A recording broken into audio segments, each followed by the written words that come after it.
ಭ್ರಮೆ. ಯಾರೋ ಹೇಳಿದ್ರಪ್ಪ, ಕೊಟ್ಟಿಯೂರು ದೇವಸ್ಥಾನ ಫುಲ್ಲು ರಶ್ಶು ಆಗಿದೆ ಹೀಗಿದೆ ಅಂತ.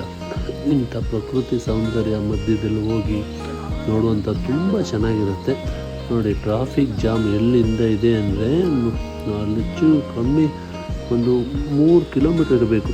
ಇದು ರಾತ್ರಿ ಬೆಳಗಿನ ಜಾವ 4 ಗಂಟೆ ಅಲ್ಲಿ ನಿಂತ್ಕೊಂಡಿದ್ದು ನಾವು ಕ್ಯೂ, ಒಂದು 30 ಕಿಲೋಮೀಟ್ರ್ ಹಿಂದೆ.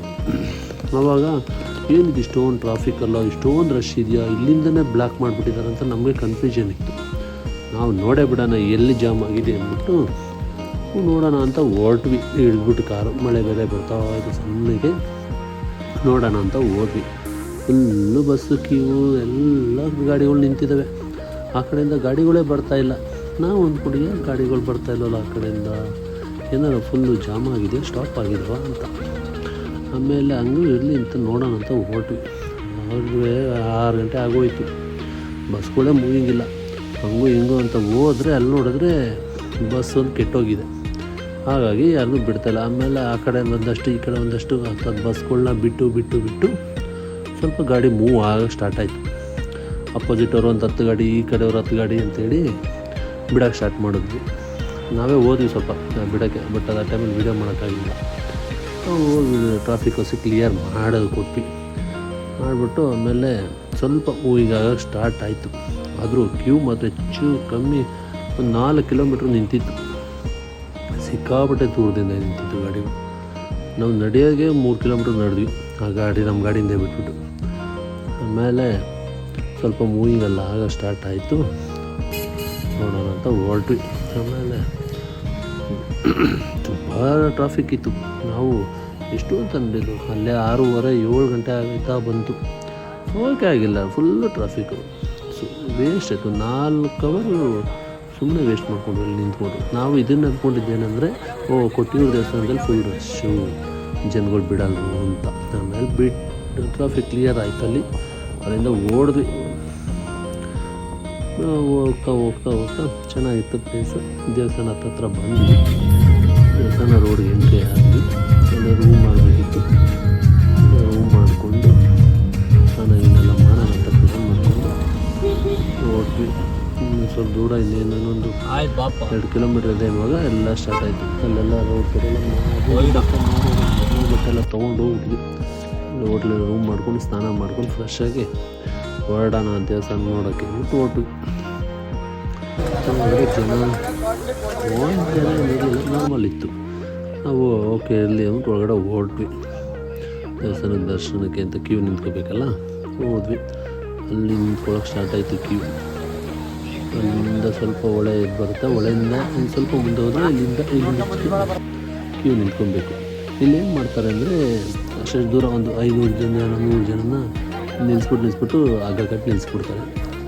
ಅಷ್ಟು ಜನ ಆದಮೇಲೆ ಬಿಡ್ತಾರೆ. ನಾವು ಅಷ್ಟು ಜನ ನಿಂತ್ಕೊಂಡ್ವಿ. ಅಲ್ಲೇನಾಗುತ್ತೆ ಅಂದರೆ 2 ಕಡೆಯಿಂದ ಬಿಡ್ತಾರೆ. ಈ ಕಡೆಯಿಂದ ಒಂದು, ಹಿಂದ್ಗಡೆಯಿಂದ ಬಿಡ್ತಾರೆ. ಹಾಗಾಗಿ 2 ಒಟ್ಟಿಗೆ ಬಿಟ್ಟರೆ ಜಾಮ್ ಆಗುತ್ತೆ ಅಂತೇಳಿ ಸ್ವಲ್ಪ ಜನನ ಬಿಡ್ತಾರೆ. ಇಲ್ಲೇನಪ್ಪ ಅಂದರೆ ಕುತ್ಕೊಳ್ಳೋಕೆ ವ್ಯವಸ್ಥೆ ಇಲ್ಲ, ನಿಂತ್ಕೊಂಡಿರ್ಬೇಕು.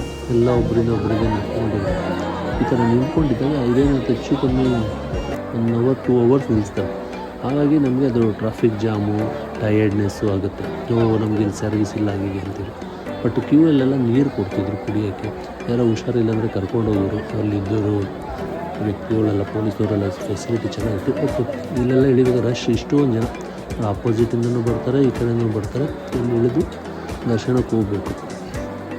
ಕ್ಯೂಯಲ್ಲಿ ಇಳಿದು ದರ್ಶನಕ್ಕೆ ಹೋದ್ವಿ. ಹಿಂಗೋ ಜನ ಇದ್ದರು. ನೋಡ್ಬಿಟ್ಟು ಏನಂದರೆ ನಿಂತ್ಕೊಂಡಿರ್ಬೇಕಲ್ಲ, ನಿಂತ್ಕೊಂಡಿದ್ದಾಗ ಕಾಲು ನೋವು ಬರುತ್ತೆ, ಅದು ಸ್ಟ್ರೆಸ್ ಆಗುತ್ತೆ. ಅದಕ್ಕೋಸ್ಕರ ಸ್ವಲ್ಪ ಸ್ಟ್ರೆಸ್ ಆದಾಗ ನಮಗೆ ಬೇಜಾರಾಗುತ್ತೆ. ಅಯ್ಯೋ ಯಾಕಾರೋ ಬಂದ್ಬೇಕು ಅಂತ. ಇವರೆಲ್ಲ ದರ್ಶನ ಮುಗಿಸ್ಕೊಂಡು ಆಲ್ರೆಡಿ ರೌಂಡ್ ಆಗ್ತಾಯಿದ್ರು. ಆಮೇಲೆ ಪೂಜೆ ಸ್ಟಾರ್ಟ್ ಆಯಿತು.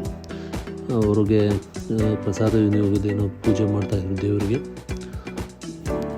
ದರ್ಶನ ಎಲ್ಲ ಇದಾದಮೇಲೆ ಈ ಥರ ಪ್ರಸಾದದ್ದು ಆರತಿ ಹೋಗುತ್ತೆ.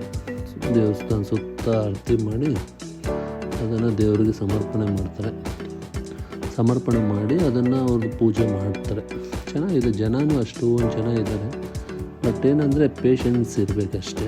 ನಾವು ಪೇಷನ್ಸ್ ಕಳ್ಕೊಂಡಾಗ ಏನಾಗುತ್ತೆ ನಮಗೆ ಏನಪ್ಪ ಹಿಂಗಾಯಿತು ಹಂಗಾಯಿತು ಅಂತ ಅಂದ್ಕೊತೀವಿ. ಯಾಕಂದರೆ ಅಷ್ಟೊಂದು ಜನನ ಅಟ್ ಎ ಟೈಮನ್ನು ಮೇಂಟೈನ್ ಮಾಡೋದಾದ್ರೆ ಯಾರಿಗಾದರೂ ಕಷ್ಟ ಆಗುತ್ತೆ. ಇಲ್ಲಿ ವರ್ಷ ಪೂರ್ತಿ ಓಪನ್ ಇದ್ದರೆ ಇಷ್ಟೊಂದು ರಶ್ ಏನು ಅನಿಸಲ್ಲ. ವರ್ಷದಲ್ಲಿ 1 ತಿಂಗಳು ಇಲ್ಲ 2 ತಿಂಗಳು ಅಷ್ಟೇ ಇರುತ್ತೆ ಅದು. ಹಾಗಾಗಿ ಸ್ವಲ್ಪ ಎಲ್ಲರಿಗೂ ಇರಿಟೇಟ್ ಆಗುತ್ತೆ, ಬೇಜಾರಾಗುತ್ತೆ, ಆ ರಶ್ ನೋಡೋಕ್ಕಾಗದು ಅಷ್ಟೇ. ಅದು ಬಿಟ್ಟರೆ ಏನಿಲ್ಲ. ಇದೇ ದೇವ್ರು ನೋಡಿ, ಈ ದೇವ್ರಿಗೆ ನಾವು ಇಷ್ಟೆಲ್ಲ ಕಷ್ಟಪಟ್ಕೊಂಡು ಹೋಗ್ತೀವಿ ನಮಸ್ಕಾರ ಮಾಡಬೇಕು ಅಂತ. ಒಳ್ಳೆಯದಾಗುತ್ತೆ, ಚೆನ್ನಾಗಿರುತ್ತೆ, ಹೋಗ್ಬೋದು, ಹೋಗಿ ನೋಡ್ಕೊಂಡು ಬರ್ಬೋದು, ಏನು ಪ್ರಾಬ್ಲಮ್ ಏನಿಲ್ಲ ಇರುತ್ತೆ. ನೋಡ್ಬೋದು, ಏನು ಅನ್ಸೋದಿಲ್ಲ ನಿಮಗೇನು ಅಯ್ಯೋ ಹಂಗಾಯ್ತಪ್ಪ ಹಿಂಗಾಯ್ತಪ್ಪ ಅಂತ ನೋಡ್ಬೋದು.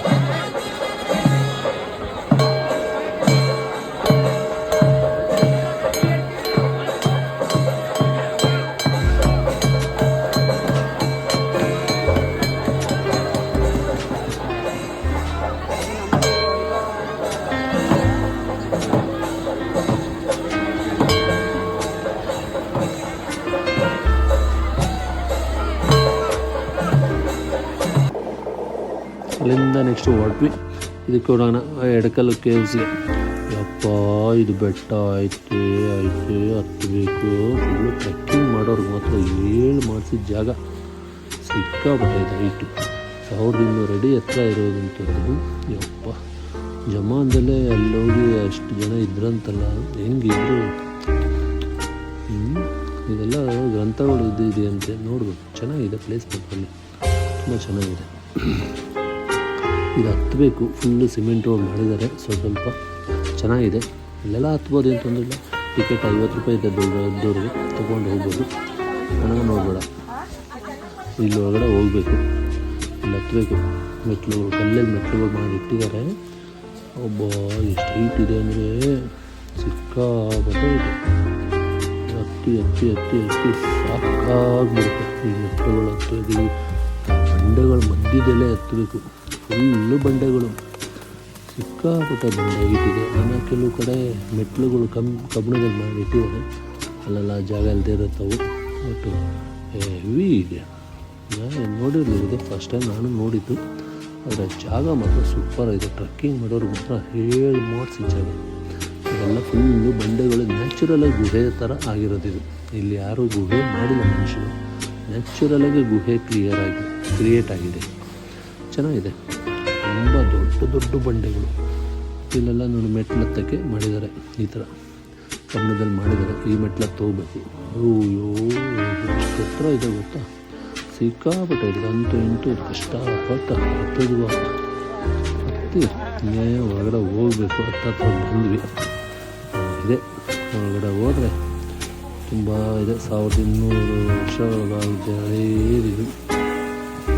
ಲಿಪಿಗಳೆಲ್ಲ ಇದೆ, ಬ್ರಾಹ್ಮಿ ಲಿಪಿ ಅಂತೇಳಿ, ಮತ್ತು ತಮಿಳದೊಂದು ಲಿಪಿಯನ್ನು ಸಿಕ್ಕಿದೆ ಅಂತೇಳಿ.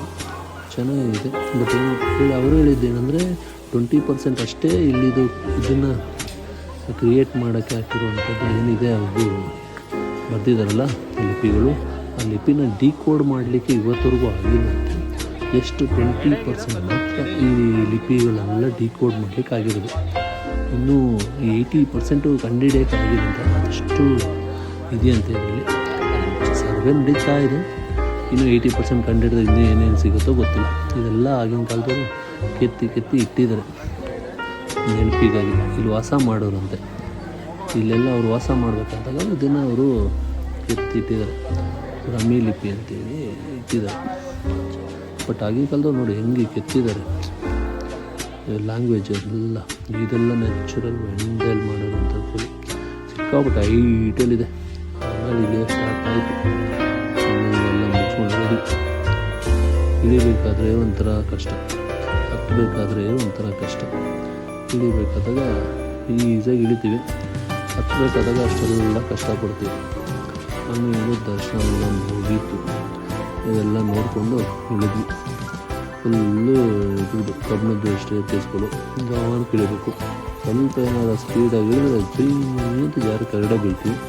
ಯಾಕಂದರೆ ಯಾವಾಗೂ ಮಳೆ ಹುಯ್ತಾ ಇರ್ತದೆ, ತ್ಯಾವ ಇರುತ್ತೆ. ರೈನ್ ಕೋಟ್ ಎತ್ಕೊಳ್ಳಿ ಸಣ್ಣದು, ಮತ್ತು ಹುಷಾರಾಗಿರ್ತೀವಿ. ಅಷ್ಟು ಶುಗರು BP ಇರೋರು ಹತ್ತಕ್ಕಂತೂ ಆಗಲ್ಲ, ಸಿಕ್ಕಾಬಿಟ್ಟೆ ಕಷ್ಟ ಆದರೆ ನಾರ್ಮಲಾಗಿ ಬರಬೇಕು. ದರ್ಶನ ಎಲ್ಲ ಚೆನ್ನಾಗಿರುತ್ತೆ, ಚೆನ್ನಾಗಿದೆ. ಎಷ್ಟು ದೊಡ್ಡ ಬಂಡೆಗಳೆಲ್ಲ ನ್ಯಾಚುರಲ್ ಗುಹೆ ಮಾಡಿದ್ದಾರೆ ಅಂದರೆ ಅದು ಅಷ್ಟು ದೊಡ್ಡದಿದೆ ಗೊತ್ತಾ, ಸಿಕ್ಕಾಪಟ್ಟೆ ದೊಡ್ಡದು. ಬಟ್ ನೋಡ್ಬೋದು ಒಂದು ಸಾರಿ ಲೈಫಲ್ಲಿ ನೋಡ್ಬೇಕಿದ್ದವೆಲ್ಲ. ಇವೆಲ್ಲ ಮತ್ತೆ ಸಿಗಲ್ಲ ಚಾನ್ಸಸ್ ನೋಡಲಿಕ್ಕೆ. ಯಾವಾಗಾದ್ರು ಸಿಕ್ಕಿದಾಗ ಹೋಗಿ ಬಂದ್ಬಿಡಿ, ಚೆನ್ನಾಗಿರುತ್ತೆ, ಆರಾಮಾಗಿ ನೋಡ್ಕೊಂಡು ಬರ್ಬೋದು.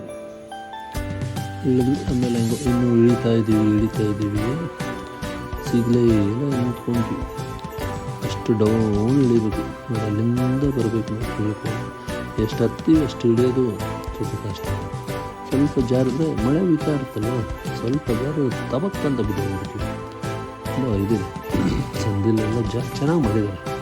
ಮತ್ತು ಅಲ್ಲಿಂದ ನೆಕ್ಸ್ಟು ಬಂಡೀಪುರ ಫಾರೆಸ್ಟಲ್ಲಿ ಹೋಗಿ ಹೊಂಟ್ವಿ ಇದಕ್ಕೆ ಶಿವನ ದೇವಸ್ಥಾನ ನೋಡ್ಕೊಂಡು ಹಂಗೆ ಬಂದು ಶ್ರೀರಂಗಪಟ್ಟಣ ನೋಡೋಣ ಅಂತೇಳಿ ಶ್ರೀರಂಗಪಟ್ಟಣದಲ್ಲಿ ದರ್ಶನ ಮಾಡಿಕೊಂಡು ಶಿವನ ದರ್ಶನ ಅಲ್ಲಿಂದ ಓಡೋಣ ಅಂತ ನೋಡಿದ್ವಿ. ಸರಿ ದೇವಸ್ಥಾನ ಹೋಗೋಣ ಚೆನ್ನಾಗಿದೆ ಅಂತೇಳಿ ಬಂದ್ವಿ. ಇಲ್ಲ ಹಂಗೆ ದೇವರ ದರ್ಶನ ಮಾಡಿಕೊಂಡು ಶ್ರೀಕಂಠನ ದರ್ಶನ ಮಾಡಿಕೊಂಡು ಸ್ವಾಮಿ ಪರಮಾತ್ಮ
ಮುಗಿದ್ಮೇಲೆ ಮುಗೀತು. ಇಲ್ಲಿಂದ ನೆಕ್ಸ್ಟು ಹೊರಡೋಣ ಅಂತ ಈಚೆ ಬಂದು ದೇವರದ್ದು ದರ್ಶನ ಆದಮೇಲೆ ಇದು ಅಲ್ಲಿ ಕೂತ್ಕೊಂಡಿದ್ವಿ 2 ನಿಮಿಷ ದರ್ಶನ ಮಾಡಿಕೊಂಡು ಚೆನ್ನಾಗಿದೆ. ದರ್ಶನ ಮಾಡಿಟ್ಟು ಇಲ್ಲಿಗೆ ಏನು ತೊಂದರೆ ಏನಾಗಿಲ್ಲ. ಅಲ್ಲಿಂದ ಈಚೆ ಹೊರಟ್ವಿ. ಈಚೆ ಹೊರ್ಕೊಂಡು ಇಲ್ಲೆಲ್ಲ ನೆಕ್ಸ್ಟು ಮೈಸೂರಿಗೆ ಬಂದ್ವಿ. ಮೈಸೂರು ಪ್ಯಾಲೇಸ್ ನೋಡೋಣ ಅಂದರೆ ಕ್ಲೋಸ್ ಆಗಿರೋ ಟೈಮ್ ಆಗಿಬಿಡ್ತು. ಬಿದ್ದು ಅಂತ ಓಡಿದ್ವಿ ಒಳಗಡೆ. ಒಬ್ಬ ಮೈಸೂರು ಪ್ಯಾಲೇಸ್ ಇದೆ ಮಾರಾಯ, ನಾನು ಫಸ್ಟ್ ಟೈಮ್ ನೋಡಿದ್ದು. ಮಹಾರಾಜರು ಕಟ್ಟಿರೋದು ನಿಜ ಹೇಳ್ಬೇಕಂದ್ರೆ ಆಸಮ್. ಆಗಿನ ಕಾಲದವ್ರು ಇಷ್ಟು ಟ್ಯಾಲೆಂಟ್ ಇದೆ ಅನ್ನೋದೇ ನಮಗೆ ಶಾಕು. ಈಗಿನ ಕಾಲದವ್ರು ಕಂಪೇರ್ ಮಾಡಿದ್ರೆ ಆಗಿನ ಕಾಲದಲ್ಲಿ ಎಷ್ಟೋ ಬೆಟರ್. ಈಗಿನ ಕಾಲದಲ್ಲ ಬರೀ ಸಿಸ್ಟಮ್ ನೋಡ್ಕೊಂಡು ಟ್ಯಾಲೆಂಟ್ ಯೂಸ್ ಮಾಡ್ತಾರೆ. ಆಗಿನ ಕಾಲದವ್ರು ತಲೆ ನೋಡ್ಕೊಂಡು ಟ್ಯಾಲೆಂಟ್ ಯೂಸ್ ಮಾಡ್ತಾಯಿದ್ರು. ಚೆನ್ನಾಗಿ ಕಟ್ಟಿದ್ದಾರೆ, ತುಂಬ ತುಂಬ ಯೂನಿಫಾರ್ಮ್ ಹಾಗೆ ಸ್ಕೇಲೆಲ್ಲ ಮೆಜರ್ಮೆಂಟ್ ಮಾಡಿ ನಿಲ್ಲಿಸ್ತಾಗಿದೆ. ಹೆಂಗೆ ಕಟ್ಟಿದ್ದಾರೆ ಅಂದರೆ ಆರ್ಕಿಟೆಕ್ಟರ್ಗೆ ದೊಡ್ಡ ಸ್ಥಳ. ಈಗಿನ ಆರ್ಕಿಟೆಕ್ಟರ್ಗಳು ನೋಡ್ಕೊಂಡು ಇದೆಲ್ಲ ಆನೆಗಳಿಗೆ ಜಂಬೂ ಸವಾರಿ ಟೈಮಲ್ಲಿ ಹಾಕುವಂಥದ್ದು. ಇಲ್ಲ ಆಮೇಲೆ ದಸರಾ ಟೈಮಲ್ಲಿ ಹೋದರೆ ಸ್ವಲ್ಪ ಜಾಸ್ತಿ ಸಿಗುತ್ತೆ. ಇದು ಅರಮನೆ ಒಳಗಡೆ ಇರೋಂಥದ್ದು ಚೆನ್ನಾಗಿದೆ. ಪ್ರತಿಯೊಂದು ಡಿಸೈನ್ ಮಾತ್ರ ಯೂನಿಫಾರ್ಮ್ ಆಗಿ ಮಾಡಿದ್ದಾರೆ. ಮೆಜರ್ಮೆಂಟ್ ಮಾಡಿ ಕಟ್ಟಿದ್ದಾರೆ. ಇದು ಆಗಿನ ಕಾಲದವ್ರ ತಲೆ ಇದೆಯಲ್ಲ, ಸಾಮಾನ್ಯ ತಲೆಯಲ್ಲಿ ಇದು ಕೆಟ್ಟವ್ರು ಮಾತ್ರ. ನೋಡಿ ಶಿವನ ಮನೆಯಿಂದ ಮಾಡಿ ಊಟ ಮಾಡ್ಕೊಂಡು ಅಲ್ಲಿಂದ ಹೊರಟ್ವಿ. Bye good night.